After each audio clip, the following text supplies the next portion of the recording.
The tabletop takeaway. Game mechanics on display. Three designers share the stage. Pick a genre and we'll play. The tabletop takeaway. Welcome back to the Tabletop Takeaway. I'm Ananda Gunaratna. I'm Charlie McCarran. And I'm Trevor Muller-Hagel. And this is our special bonus episode on memory games. Oh, shoot, I forgot we were doing this. Sorry. Yeah, so we've been looking at a couple different memory games. We talked about Trio, we talked about Mamma Mia, we talked about Dream On. All very different approaches, I think, to the memory genre. Yeah, to quick summary, Trio, you're trying to gather sets of numbers on cards, and by guessing what's in players' hands and flipping things over like in the game Memory, you kind of have to flip things over on the table. Kind of the most traditional of the three. Memory meets Go Fish. Yeah, exactly. Yep. Mamma Mia, quick summary, we are Making pizzas, placing cards in a deck, and then you're hoping that the ingredients come up in the right order for your recipes that you put in the deck. So that you can fulfill the recipes, and if you fail, then the rest or the ingredients stick around for the next people. Yeah.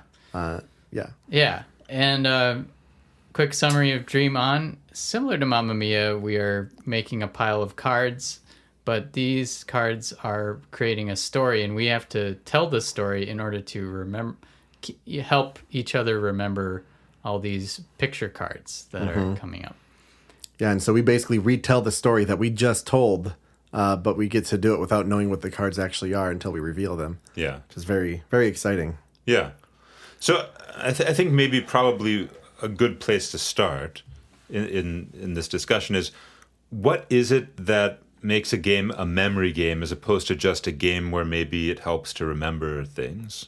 Yeah, because we were talking about, I had just mentioned Pandemic, where it's good to be able to remember, what's going to be coming down the pike because it resets the location deck. And so remembering things is great in that, but it's not a memory game, right? It's like an action selection kind of style thing. But like, these guys are very core memory games. Like, that is the core mechanic. That is what it's about. And so, yeah, finding that delineation, I think, is really hard, especially for like a lot of the entries in Board Game Geek. We were trying to poke around there just now, and it just did not seem like there's a lot of good, what felt like to us were memory games. Really a stretch. They had memory as a component potentially of the game, but I wouldn't even call it a component. Yeah. It's like it's like if your game would be improved. Maybe here's a definition. Ooh, If your game would be improved by removing the need to remember things, for example, by writing things down or having an app that tracks it for you, then it's not a memory game. Yeah. Yeah. And maybe it's like, I had mentioned, like, I think part of the fun is forgetting. Like in Trio, it's pretty funny. Mamma Mia is pretty funny. Hanabi is another one that I think I would call on the fringe of being a memory game. Yeah.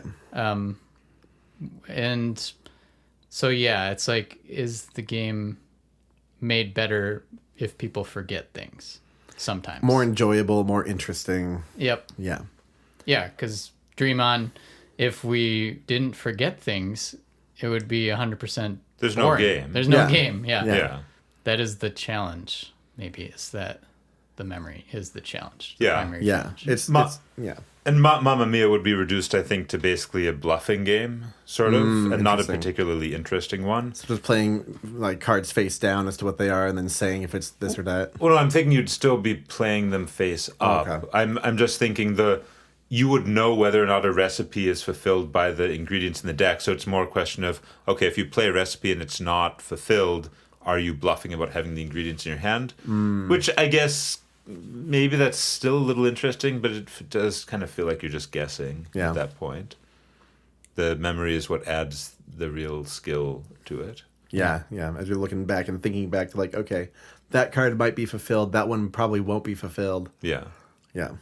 And maybe by that definition, Trio is the least of the memory games of these, because it's like, interesting. Yeah, I don't know that we really forgot anything that often. There's like I forgot something. 1 or 2 points during the whole game that you kind of forget something, but you still do have to like encode the info to Right. remember like, oh, where was that 8 in this central pile? So yeah, it's still a memory game, but Dream On actually feels like the most memory focused thing I've ever played. Yes. Dream On is all about the memory. Yeah. Which is really interesting. I was honestly like, I don't know about this game when I was looking at it at first, but after we played it one time, I'm like, oh wow, this really like stretches the brain. Yeah. Which is great. Yeah, and I thought it was actually going to feel more like an activity than a game. Yep. But the way the points work, pretty clever. And it's a co-op. Like having a co-op memory game, I thought was interesting too. Yeah. And it really did like feel like a combination of Mamma Mia with Once Upon a Time.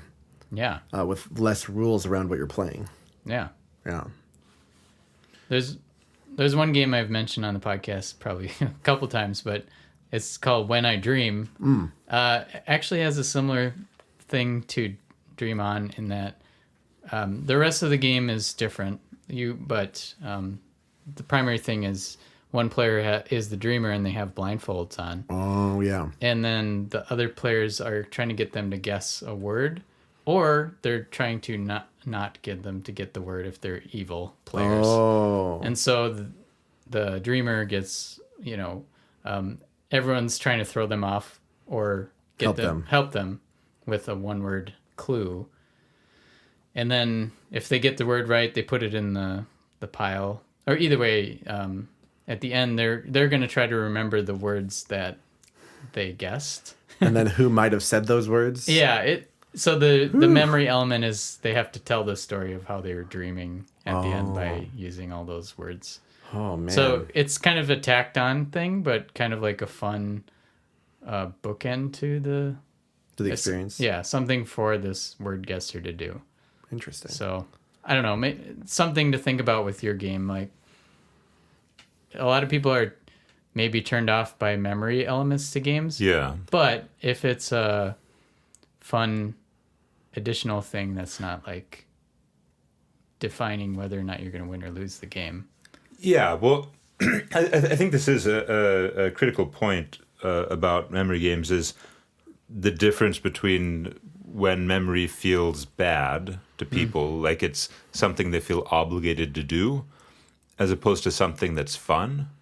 What I notice about Dream On specifically is that, as we talked about a little bit, it does incorporate creativity into it, right? Right. You have to make strategic choices about the story that you tell in order to help people remember it. So there, you have something that you can do to help people's memory. And I think another example of a game that does that quite well is Wilmot's Warehouse, Yes. which is a computer game where you're this little guy running a warehouse. Your character is a square, and you move around the warehouse using a controller. It's a video game. Yep. And there are boxes that arrive in the warehouse, and you have customers, or I think the game describes them as co-workers. Yeah, they're looking for like order fulfillment from the warehouse. Yes. Yep. So that they'll come and request something, and you have to find that thing and bring it to them. So the memory aspect is you can't have everything right next to the counter where you serve the people because there isn't space for it all. There's a lot of different things, and you have to yourself move through the warehouse. So you don't want the things to get in your way. So you have to find places to store everything. But then you have to remember where you've stored it because you have a limited field of vision. So then you have to go out and find the stuff and bring it back to the person. And in Wilmot's Warehouse, the creativity is all around organization. So it's really a game about what is the organizational scheme I'm going to use to try to remember where things are.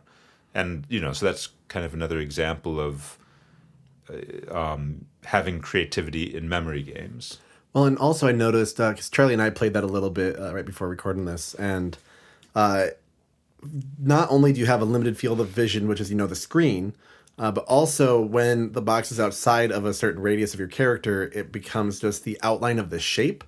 So there's other like color clues on the squares for the other items that can help help you remember what things are. But you might just see a little indenture of what it is. It's like, oh, what is that? And you have to get closer to see what it is. I was like, oh, that's not the one I wanted. I want the other one.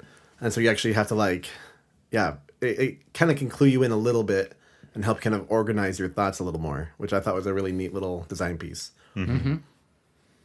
Yeah, and that game kind of demonstrates like how we are naturally good at certain like organizing things by like, okay, well, music instruments. This even though they're just abstract shapes, you could kind of like, this is a tambourine. this looks like a piano sort of. Okay, sure, we'll put these together. Yeah. Yeah. You know, anytime like you can use your memory to help you kind of remember how to do things. I'm getting lost in my own thought. I'm going to restart really quick. Yeah. But yeah, anytime you can use your memory to engage with the world around you and like help kind of guide you so that like you have that feedback instantly that, oh, I remembered what this was. Great. Grabbing that. Okay, where's that one? Okay, now I have to remember. I don't remember where this is, so I'm going to have to look for that. So I'm going to have to try to remember that later or have it be in a better spot because I couldn't find it. Mm-hmm. And so, yeah, because it could even just be one box in your warehouse for Women's Warehouse that is completely off in the corner somewhere and you have to go find it because you didn't put it in the right spot when you were doing your organization. Mm-hmm. And yeah, anytime you can kind of just have that, I don't know, that practice of the memory is good. Mm-hmm. I was thinking of another style of memory in games is like a game like Paleo. I don't know if you guys have played that, but I don't think I have. It's a cooperative survival game that's kind of representing early humans going out exploring in nature and trying to survive and get the amount of food they need by hunting, gathering. And it's a campaign style game, so you're playing through multiple times. And the cool part about it is when you first find this deck of random things, the backs of the cards give you hints at what might be there. And it's sort of a memory exercise in that, I remember seeing like those berries on the back, but were they poisonous or not? I can't remember. Oh, are they unique? The card backs? They're somewhat, not all of them. Mostly they're like, if I remember right, it's been a while. I think they're like location pictures or... Anyways, there's some unique aspects on the backs of the cards, and that's interesting. You get to learn the deck better as you play. Yeah. Which feels so much like a human exploring. Oh, that's clever. Yeah. So clever.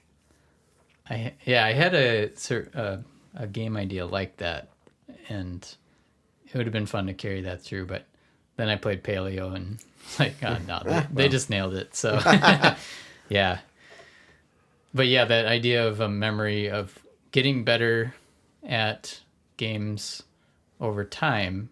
Because of knowledge of the game? Knowledge of the game.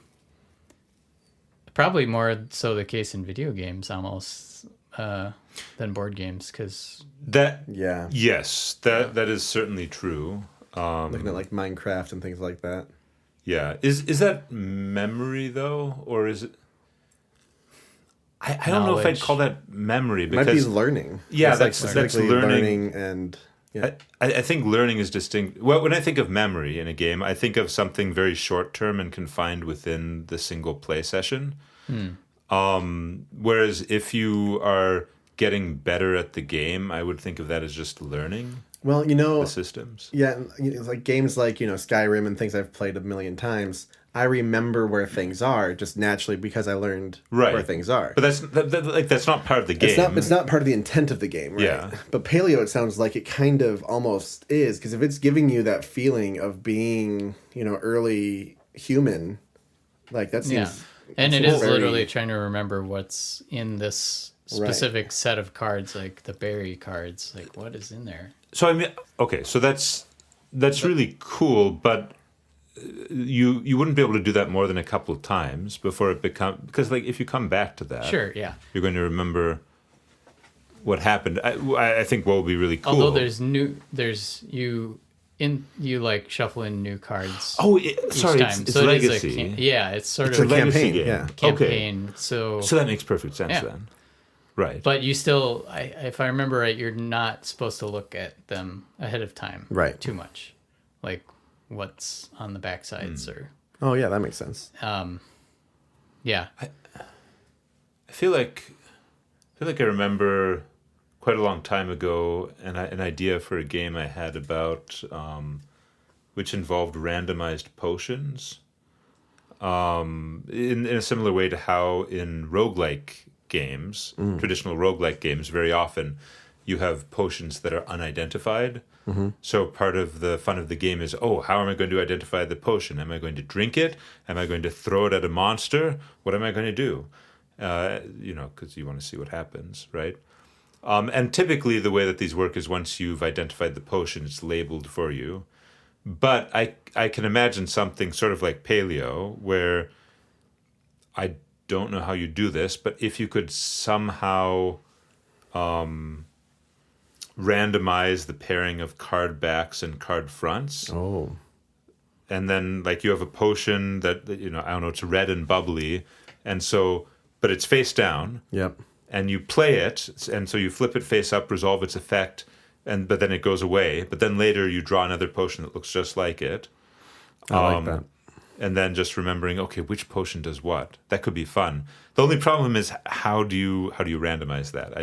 I don't know how you would randomize the pairing of front and back of the potion, because obviously if it's not randomized, then once people have played the game a few times, they will know which potion appearance goes with which effect. That almost sounds like it would be a better video game of a board game situation. Yeah, but if it's a video game, it has to be all about the memory aspect, Right. I guess. Yeah. Otherwise, people will just expect that, the potion will be labeled as soon as I identify it. Right.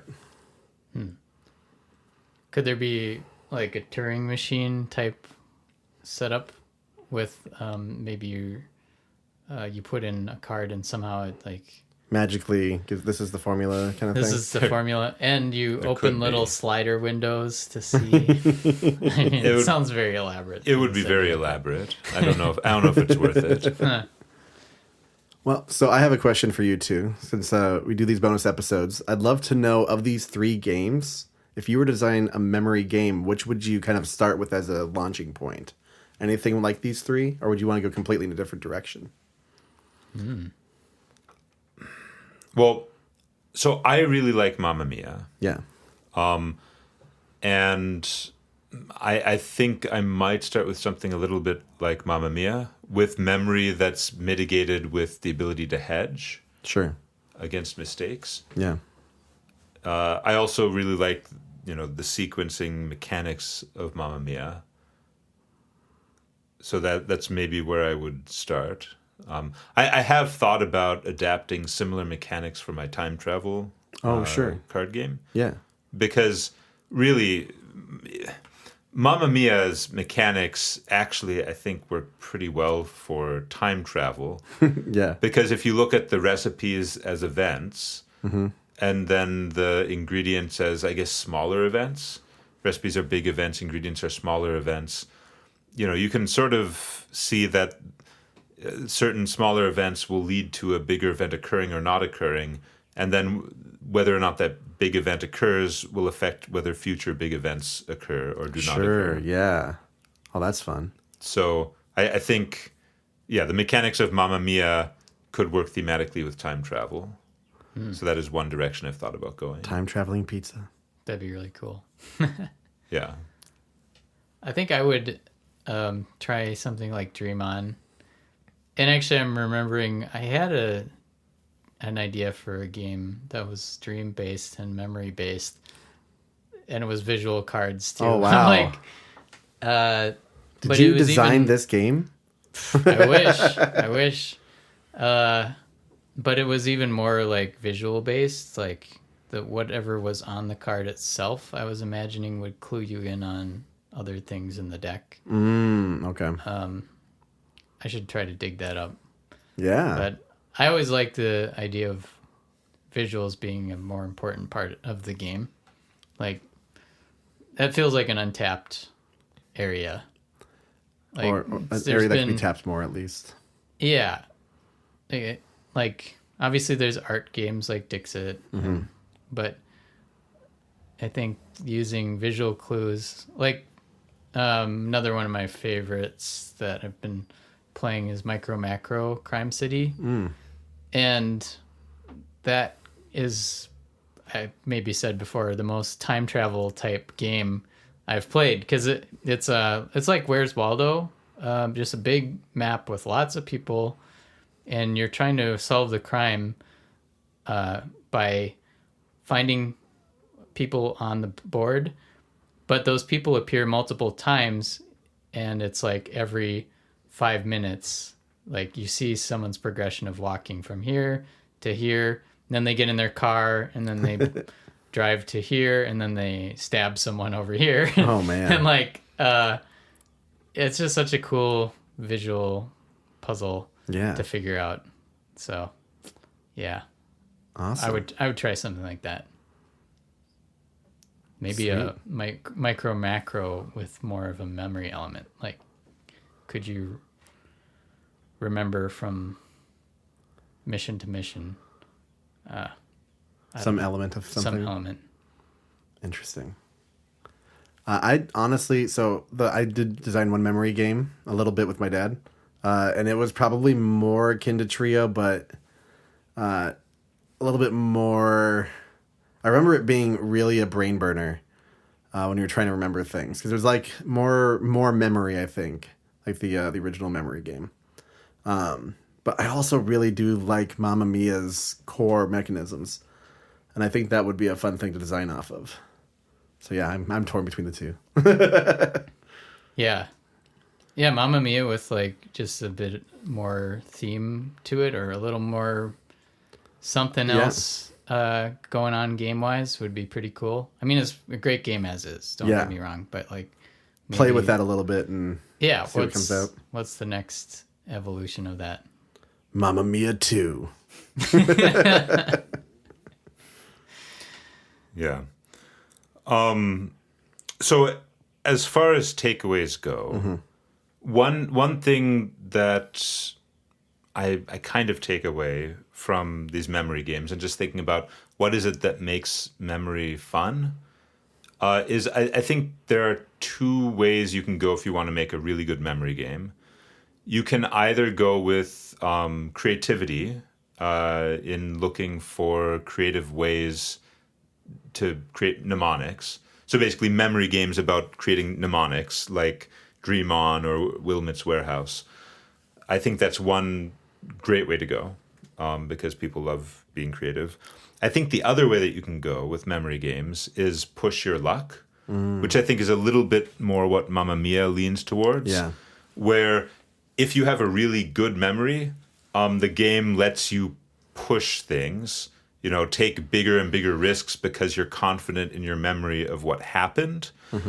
Whereas if you are not confident in your memory, you can take smaller risks. So basically pairing push your luck with memory, except that instead of pushing your luck, the thing you're pushing is how much you trust your memory. You're pushing your memory, not rather than your luck. Yeah, it would be interesting to have like a dynamic option there where you could remember more and more and more, and the higher you get, the better the outcome is for you. But it's a bust situation if you miss one. And so just like being able to really feel that tension, like, oh, do I want to go for 8 this time instead of 5 or 6? Yeah. Just so I can make sure I beat the other people because I'm behind maybe. That does sound like a fun way to go about it. But so I don't know if we got that across, but Dream On is really a push your luck too, because as a group you're pushing. That's true. As fast and many as cards as you can put out there. We felt good. We got in the early to mid 20s for our score, and that was the lowest acceptable score by their standards in the scoring sheet. I was like, oh, I thought we were doing pretty great. Yeah. We were doing all right. I think maybe I'll refine my takeaway a little bit. That I think push your luck and memory go hand in hand. And if you have a memory game, you probably want to have some push your luck elements to it, because you're replacing luck with your memory. Yeah. What are other mechanics or components that would work well with memory? Like, we played all card games, which obviously work well for memory. Yeah. Trying to think what else. What other mechanics could pair well? Roll and move. I think cards are pretty natural with memory games because you can flip them face down. Yeah. Yep. There has to be hidden information at some point in the game. Otherwise, what are you remembering? Well, I guess, yes. I mean, there is the Wilmot's Warehouse approach. The information is hidden, but just because you're not close enough to see it. Oh. And if sorting things. Yeah. Yeah. Yeah, the barrier it's not like a hard barrier, it's a sort of soft barrier, where the barrier is the amount of time it takes to reach the thing, to see what it is, and remind yourself. If you're on a timer, then that makes it easier to have that kind of limitation. Yes. Yep. Yeah. The other tangential thought I had is, like, a lot of times people who are trying to master games treat certain things with memory, like chess, for example. Yeah.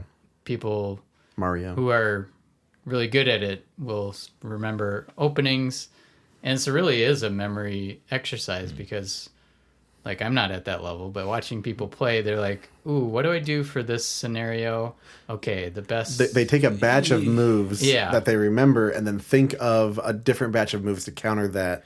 But right. But I don't know. I feel like that's learning again. Sure. It's just learning the game. Recalling. You're still trying to recall, like, certain patterns. Yeah, but you're not remembering things within the context of one game, right? You're just you're recalling patterns that have worked well in the past. Yeah. Well, my broad takeaway for memory games is that from at least what we played, there does seem to be two main styles as well.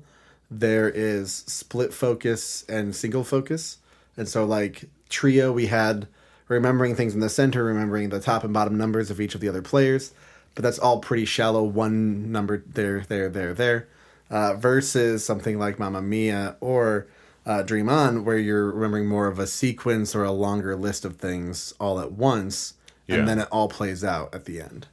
And so, having this either depth or lots of little shallow memories. And I think, like, if you're making a memory game, stick with one or the other. Don't try to do both, because that might make your players really frustrated. I could see, like, if we were trying to do Trio, but each stack were like 3 or 4 cards, you're trying to remember 3 or 4 cards in each stack, and, like, every card in the player's hand is accessible. It's like, oh my god, I can't keep all that. So have it be one or the other, but not both. Yeah, I think my main takeaway is that Dream On was a pretty cool experience. And I just think if I was going to do a memory game, I would want to include that aspect of setting up to remember versus, like, the creativity part. Yeah, the creativity in creating that memory palace, whether it's, like, by telling a story or maybe by, in the way like Wilmot's Warehouse, how you're placing things in a certain way that's going to help you contextual remember. Clues and things like that. Yeah. So then, and maybe it's like in Dream On, we are all cooperating in the same way, but maybe there's an asymmetric sort of memory thing that you could be setting up something for someone else to remember, but you're the dream weaver. Yeah. Oh. So maybe that's a design I'll explore. There you go. Seems fun. Asymmetric memory. Yeah. Cooperative game. Yeah. More co-op games. Yeah. Awesome. Well, that was a fun series. Yeah. Very memorable. Oh, oh man, that was good. I beat Charlie didn't know. Trevor to the punch on Yep. the joke this time. Shucks. Yeah, we will see you for the next series. Thanks for listening. Hey, thanks for listening to The Tabletop Takeaway. This podcast is made possible by listeners like you. So please tell your friends and visit our website at thetabletoptakeaway.com, where you can suggest games and mechanics for us to cover next on the show.